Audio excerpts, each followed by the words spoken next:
Nous avons vu au début de notre précédente méditation que le plan est l'ensemble des lois spirituelles dans lesquelles nous devons entrer en expérience, individuellement et corporativement, afin d'obtenir une expression de Christ, qui est, lui, l'incarnation de ces lois. Dans le chapitre 12 de l'évangile de Jean, nous est mentionné le désir de quelques Grecs montés à Jérusalem pour la fête, de voir Jésus. Et il est tout à fait probable que la réponse qui leur fut faite par le Seigneur lui-même dut les déconcerter. Jésus leur répondit, l'heure est venue où le Fils de l'homme doit être glorifié. En vérité, je vous le dis, si le grain de blé qui est tombé en terre ne meurt, il reste seul. Mais s'il meurt, il porte beaucoup de fruits. Jean 12, 23, 24. Que voulait-il dire par cette réponse? Assurément ceci, le Seigneur emploie cette parabole pour illustrer de façon simple la loi de la reproduction et de la fécondité. Cette loi de la vie multipliée est subordonnée à ce grain qui doit mourir, car si la mort n'a pas lieu, le grain restera seul. Mais s'il meurt, s'il abandonne la vie qui est en lui, alors il y aura du fruit.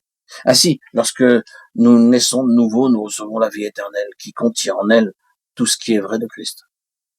Or, la suite de la réponse du Seigneur, celui qui aime sa vie la perdra, et celui qui hait sa vie dans ce monde la conservera pour la vie éternelle. Jean 12, 25 montre que deux vies sont en nous et peuvent nous animer.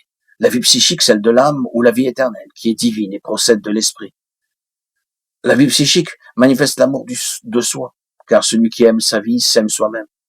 Nous sommes donc devant un choix en cédant la place à Christ. Cela veut dire que nous sortons pour lui laisser toute initiative.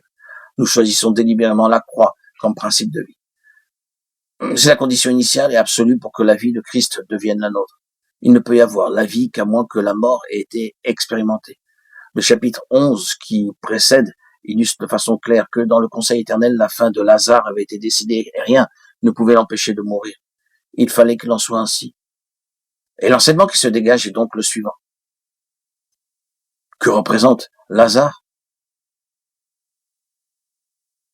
Et pourquoi devait-il mourir? La réponse est celle-ci.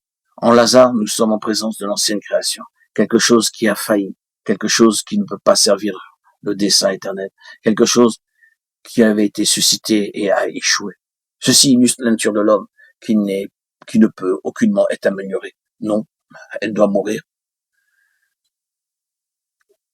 Qu'en est-il résulté? La résurrection est avec elle une autre vie pour obtenir une autre création qui doit porter les traits de Christ. Nous touchons là un aspect fondamental quant à l'édification de l'Église, la maison de Dieu. Et je crois que nous sommes toujours en dessous de la pleine pensée de Dieu quand nous méditons sur ce qu'est l'Église, car ce qui a été conçu dans le cœur de Dieu avant que le monde fût ne peut être autre que ce qu'est Christ. L'Église est donc l'essence même de ce qu'il est. En maintenant cela présent dans notre pensée, il est évident que la mesure de vie expérimentée ne peut aller au-delà de celle de la mort, qui doit agir toujours plus profondément et atteindre la source de la vie psychique, pour neutraliser les effets nuisibles de la chute sur les facultés de l'âme, en maintenant le moi crucifié. Ainsi, la mesure de Christ exprimée individuellement ou corporativement dépend de l'expérience de sa mort. Ce que nous pouvons expérimenter de la vie de Christ dans le corps est limité par la présence de ce que nous sommes par nature, et ce qui apparaît à la lumière de ces quelques pensées que nous venons d'exprimer, c'est que la compréhension mentale de toutes ces vérités n'est pas suffisante. Il nous faut entrer dans l'expérience de ce qu'elles représentent, et ces implications passent par un chemin douloureux, voire impossible pour la vie naturelle. Et beaucoup y ont renoncé, parce que la croix signifie la fin de ce que nous sommes en nous-mêmes. Mais l'acceptation de cette fin, bien qu'elle ait été initialement vécue un jour dans notre vie, signifie une fin vécue chaque jour et à tous les instants. Un renoncement joyeux, une intronisation renouvelée du Fils de Dieu comme notre tête, un abaissement, un retrait constant de tout ce qui peut ou pourrait être indépendance à son égard. Sommes-nous prêts? Si oui, bien-aimés frères et sœurs, chers amis, auditeurs, auditrices, eh bien, avançons.